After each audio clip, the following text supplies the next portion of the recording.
वो पड़ोस में रहती थी और उनकी अभी अभी शादी हुई थी। शादी बहुत लेट हुई थी, शायद पढ़ने में कई साल गंवा दिए थे।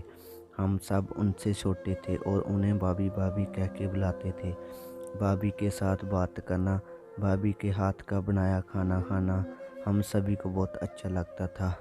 भाभी का प्यार पाकर हम सभी बहुत खुश थे, पर भाभी के मन में जैसे कुछ और ही चल रहा था।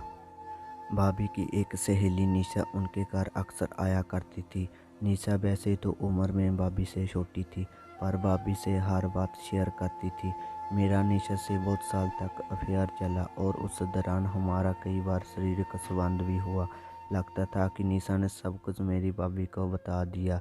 उन दिनों शायद भैया के काम में मसरूफ़ होने की वजह से भाभी खुश नहीं रहती थी। निशा ने हमारी लव स्टोरी जान के भाभी मुझे बहुत चिढ़ाया करती थी। कई बार भाभी मुझसे पूछती थी कि निशा और मेरे बीच क्या क्या हुआ। उम्र में छोटा होने के कारण मैं शर्मा जाता था और बात पलट देता था, पर भाभी भी ये बातें कहीं ना कहीं मुझसे बहुत एक्साइट भी किया करती थी। ना जाने कैसे धीरे धीरे मैं भाभी की तरफ आकर्षित होता जा रहा था। अब मैंने भाभी को फैंटाजाइज करना भी शुरू कर दिया था। एक दिन जो हुआ कि भाभी घर में अकेली थी। मेरा बहुत मन हुआ कि मैं भाभी के साथ समय बिताऊं। मेरे भाभी के पास पहुंचते ही भाभी ने मुझसे कहा, अरे तुम इतनी देर कहाँ थे, मैं तुम्हें कब से याद कर रही थी। जब मैंने पूछा कि किस लिए, तब भाभी ने कहा कि वो निशा और मेरे बीच में सब कुछ जानना चाहती थी। मैंने भाभी की बात रखते हुए उन्हें सब सच बता दिया। क्या तुम्हारा निशा के साथ कभी शारीरिक संबंध हुआ? भाभी ने मेरा हाथ पकड़ के पूछा। मैंने भाभी की तरफ देखा। भाभी की आंखें चमक रही थी। बताऊं ना? भाभी ने दोबारा पूछा। मुझसे समझ नहीं आ रहा था कि मैं क्या जवाब दूं। और फिर भाभी के कोमल हाथों को हल्के से दबाते हुए मैं बोला, हाँ, मेरा निशा के साथ संबंध था।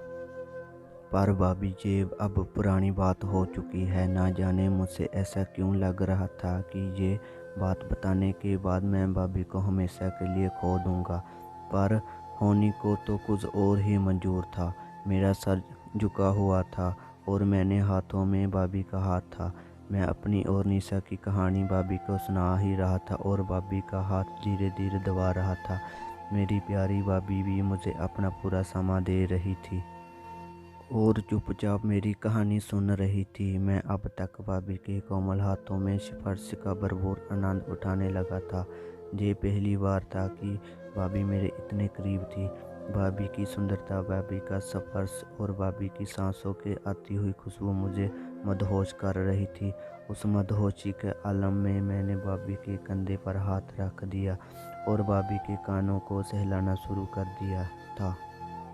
अब मुझे भाभी के जवाब का इंतज़ार था। मैं जानता था कि भाभी मुझे जहाँ पर रोक भी सकती थी, जहाँ फिर मुझे आगे बढ़ने की अनुमति भी दे सकती है। तभी भाभी ने धीमे से अपने गले से मेरे हाथों को दबाते हुए कहा, अभी नहीं, कोई देख लेगा तो। मैं जानता था कि भाभी की बात इस बात का मतलब है हाँ। फिर हम दोनों के बीच शारीरिक संबंध हुआ और अब तो हमेशा होता रहता था। अब तो आम बात थी, क्योंकि मेरा बड़ा भाई भाभी को समय नहीं दे पाता था और मैं भाभी के साथ रहता था तो भाभी महसूस नहीं होता था, क्योंकि एक दिन भर साथ में रहते, सोते और जाते थे। हमारी ज़िंदगी अब ऐसी ही चल रही है। तो दोस्तों, ये थी हमारी आज की कहानी। आपको क्या कहना है इस कहानी के बारे में, कमेंट करके हमें ज़रूर बताएं। वीडियो को लाइक करके चैनल को सब्सक्राइब कर लिए, साथ में घंटी को दबाकर ऑल पर सेट कर लें। आने वाली वीडियो को नोटिफिकेशन तुरंत मिले। मैं मिलता हूँ आपसे अगली वीडियो में। तब तक के लिए धन्यवाद।